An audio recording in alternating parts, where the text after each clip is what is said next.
জায়গাটা। তো মানে একটু অন্ধকার অন্ধকার হয়ে আসছে, তো এমনটা সুন্দর লাগছে না। তাও বিকেল টাইমে একটু চলে আসলাম হাঁটাহাঁটি করতে, ঘুরতে। এখানে প্রচুর ময়ূর আসে জানো তো, ময়ূর তো এখন নেই, এখন তো সন্ধ্যা হয়ে গেছে, এই জন্য ময়ূরটা বেরোচ্ছে না। তো তাহলে তোমার সাথে শেয়ার করতাম ময়ূর। তো চলো দেখি, ঠিক আছে, আসো আমার সাথে।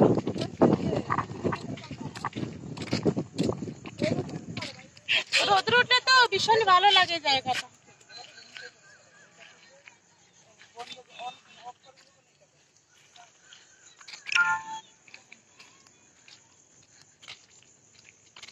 এখন অন্ধকার হয়ে যাচ্ছে, এই জন্য আর বেশি ভালো লাগছে না। কিরকম লাগছে অবশ্যই কমেন্ট করতে ভুলবে না, ঠিক আছে? ঠিক আছে। এটা ক্রিয়েটারে ফোন করে আমাকে।